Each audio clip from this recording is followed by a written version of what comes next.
बिस्मिल्लाहिर्रहमानिर्रहीम अस्सलामु अलैकुम वरहमतुल्लाहि वबरकातुहू। और आज 26 जून 2025 है और आज दिन है जुमेरात का। आज की ताज़ा तरीन बड़ी खबरों से इस व्लॉग का आगाज़ करेंगे। नाज़रीन किराम, ईरान और इसराइल के दरमियान जंग के बाद ईरान ने अपनी कमज़ोरियों को ठीक करने का फैसला किया है।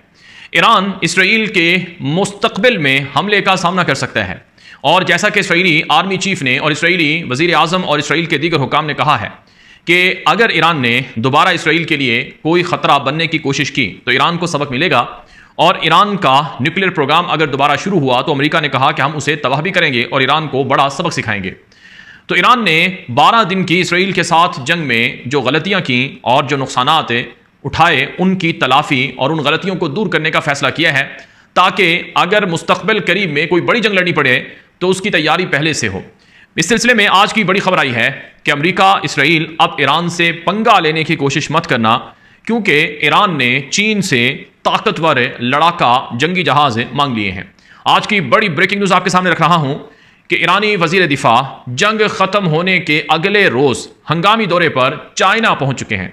अब आपके जहन में सवाल आएगा कि ईरानी वज़ीर दिफा को अभी अभी ताज़ा जंग ख़त्म हुई है और जंग के दोबारा छिड़ने के इम्कान भी हैं और इसी तरह से जो उनके नुकसानात हुए हैं उनको देखना है। ईरानी वज़ीर दिफा को ईरान की फ़ौज का, ईरान का जो नुकसान हुआ है उसे देखना है, लेकिन हैरानकुन तौर पर वो इन सब चीज़ों को छोड़कर वो चाइना क्या लेने गए हैं।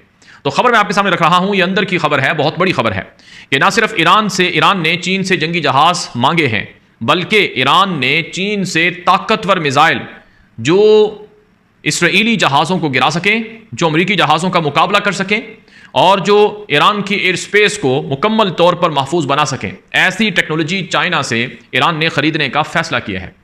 चुनांचे ईरान के वज़ीर दिफा इसी वजह से हंगामी दौरे पर चाइना पहुंचे हैं और ख़बर यह है कि J-10C चाइना का एक जदीद लड़ाका फाइटर जेट है, सस्ता भी है और ताकतवर भी है और एडवांस भी है। यहाँ पर इससे पहले कि मैं चीन के हवाले से, ईरान और चीन के दिफाई ताल्लुकात के हवाले से बात करूँ, अगर मैं थोड़ा सा पीछे जाऊँ तारीख़ में, तो ईरान जो है वो अब तक रूस के दिफाई हथियारों पर भरोसा करता था और दुनिया में जो भी मुल्क रूस की टेक्नोलॉजी पर इन्हिसार करता है वो कामयाब नहीं रहता है। चुनांचे रूस जो एक ज़माने में दुनिया में ताकतवर हथियारों का गढ़ माना जाता था, वो आज भी शुमाली कोरिया से और चाइना से और ईरान जैसे मुल्कों से ड्रोन टेक्नोलॉजी, मिसाइल्स और मुख्तलिफ तरह की जदीद एडवांस टेक्नोलॉजी और हथियार खरीदने पर मजबूर है यूक्रेन की जंग में। तो इसलिए जो रशिया की टेक्नोलॉजी है हथियारों की, वो बड़ी ओल्ड हो चुकी है। अगरचे अब भी रशिया बहुत सी चीज़ों में बहुत आगे है, लेकिन कई चीज़ों में रशिया जंग की वजह से, यूक्रेन और नाटो के साथ जंग की वजह से बहुत पीछे हो गया है। और ईरान जो है वो बरसों से रूसी टेक्नोलॉजी पर इन्हिसार करता था। मसलन ईरान के पास जितने जंगी जहाज़ थे वो सारे रूसी साख्ता थे, ईरान के पास हेलीकॉप्टर रूसी साख्ता थे। ईरान ने S-400 मिसाइल सिस्टम खरीदा ताकि इसराइल के एयर डिफेंस सिस्टम को नाकाम बनाया जा सके या इसराइल के जहाज़ों के या उनके हमलों को रोका जा सके, लेकिन इसमें भी ईरान को नाकामी उठाना पड़ी। अब जबकि दुनिया में चीन की ताकत का हर जगह पर चर्चा है और चीन की टेक्नोलॉजी का और चीन के हथियारों का और चीन की दिफाई कुव्वत हर जगह पर नजर आ रही है, तो ईरान ने फैसला किया है कि क्यों ना हम भी चढ़ते सूरज को सलाम करें और उससे मदद लें और उसके साथ जो ताउन है वो लेकर अपने दुश्मन का मुकाबला करें। इसी वजह से आपने देखा होगा कि जो 12 दिन की जंग थी, एक भी ईरानी जहाज़ जो है वो फिजा में नहीं उड़ा। यानी ये बड़ी एक हैरत की बात है कि आप इतने बड़े ताकतवर मुल्क हो, आपके पास टेक्नोलॉजी है, लेकिन आप अपने जंगी जहाज़ों को नहीं उड़ाते हो और आप दुश्मन के जहाज़ों को फिजा में नहीं रोकते हो। तो ये एक बहुत बड़ा एक तरह से बहुत बड़ी कमज़ोरी थी और बहुत बड़ी कमी थी ईरान के अंदर कि उनकी फ़िज़ाइया जो है वो मुकम्मल तौर पर अंडरग्राउंड रही और जो जहाज़ बाहर थे कुछ ना कुछ वो इसराइल ने निशाना बना दिए। तो अब चीन से मदद क्यों ली जा रही है?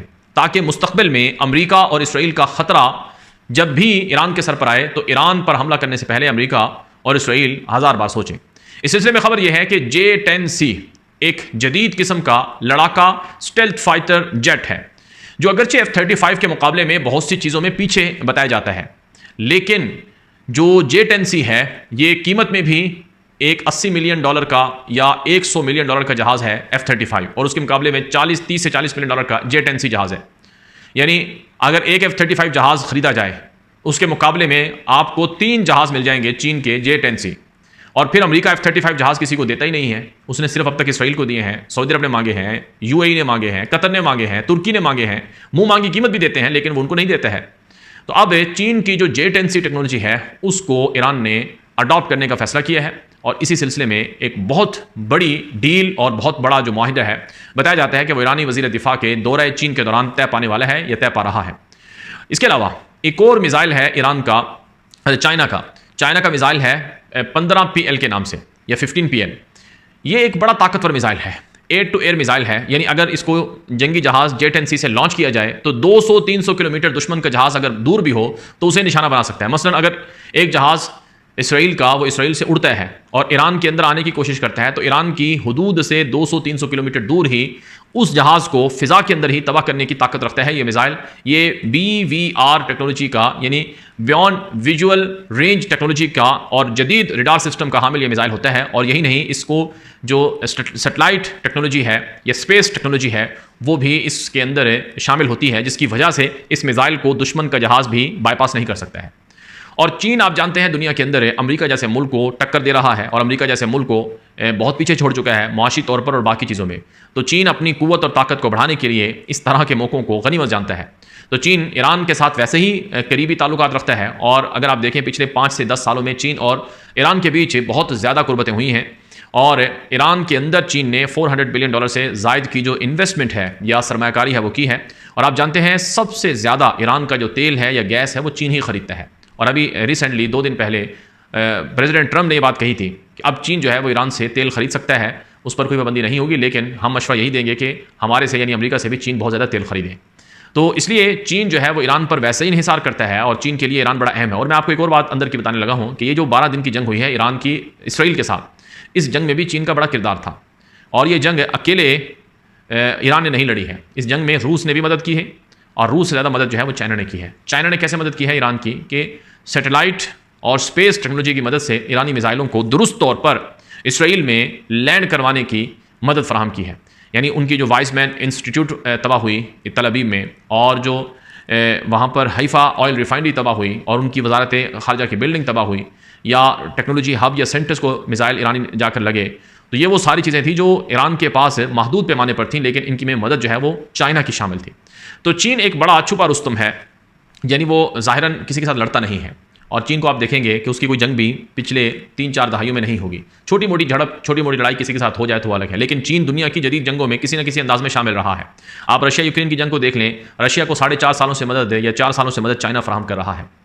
आप पाकिस्तान को देख लें कि पाकिस्तान को हर तरह की मदद ये चीन की तरफ से मिलती है। और आप अब ईरान और इसराइल की जंग को देख लें, इसमें भी चीन ने हर तरह से मदद ईरान को फराहम की है। और इसके अलावा मुख्तलिफ मुल्कों में अलग अलग जो नौइयत की लड़ाइयाँ होती हैं उनमें भी चाइना जो है वो किसी न किसी अंदाज में शामिल होता है। और चाइना चाहता ये है कि अमेरिका की जो बादशाहत है उसे ख़त्म करके डॉलर की बादशाहत को तोड़कर वो चीन की बादशाहत को ऊपर लाए। और आप जानते हैं जो ब्रिक्स प्लस ग्रुप है, यानी जो दुनिया का एक NATO तर्ज का, G7 कंट्रीज़ का तर्ज का या G20 टॉप जो इकोनॉमिस्ट कंट्रीज़ हैं उनकी तर्ज का जो एक ग्रुप है ब्रिक्स प्लस, उस ग्रुप में चीन उसको लीड कर रहा है। तो इसी वजह से अब इसराइल को खबरदार किया गया है ईरान की तरफ से कि अभी पंगा मत लेना, अभी तुम हमारा मुकाबला नहीं कर सकते हो। बहरहाल देखना यह है कि ईरान चीन से मदद लेकर अपने आप को कैसे एडवांस करता है, कैसे ट्रेन करता है और कैसे टेक्नोलॉजी से लैस करके अपने दुश्मन का मुकाबला करता है। यहाँ पर मैं आपको इसराइल से एक खबर रखूँगा कि इसराइल का इस जंग में 12 दिनों में कितना नुकसान हुआ है। ईरान के साथ खबर आई है कि उनके $12 अरब से ज़ायद का तमाम नुकसान को मिलाकर नुकसान हुआ है। अगर ये जंग 1 महीना जारी रहती तो ये 1 महीने की जंग $20 से $25 अरब की इसराइल को पड़ती, यानी ये $12 से $20 अरब के दरमियान नुकसान बताया गया है। और इसमें 35,000 जो लोग हैं बताया जाता है कि उन्होंने क्लेम किया है, यानी 8,000 से ज़्यादा लोगों की गाड़ियाँ तबाह हुई हैं और 30,000 से ज़्यादा लोगों के घर तबाह हुए हैं और 15,000 से ज़्यादा लोग डिस्प्लेस्ड हुए हैं और जो लोग ज़ख्मी हुए हैं उनकी तादाद 3,300 से भी ज़ायद है और हलाक होने वालों की तादाद 29 है और ज़ख्मी में बहुत से ऐसे हैं जो क्रिटिकल इंजर्ड भी हैं। और उसके अलावा बहुत से नुकसान हुए हैं, मसलन जो उनकी बड़ी टेक्नोलॉजी की सेंटर्स थे या इंस्टीट्यूट थे वो भी मुतासर हुए हैं। बहरहाल जब तक की ताज़ा मालूमात हैं, अपडेट्स हैं, डेवलपमेंट्स हैं, जब तक पहुंचाई गई हैं, मज़ीद तफसीलात भी आएंगी। आप हमारे यूट्यूब चैनल ताज़ा हालात को सब्सक्राइब कर लें, आगे नशर कर लें, हमारा एक्स अकाउंट फॉलो कर लें, हमारे बाकी सोशल मीडिया लिंक्स फॉलो कर लें, व्हाट्सएप के चैनल को भी ज्वाइन कर लें। आपको तमाम मालूमात और वीडियोज़ देखने को मिलती रहेगी। इजाज़त दीजिए। अस्सलाम वालेकुम रहमतुल्लाहि व बरकातुहू।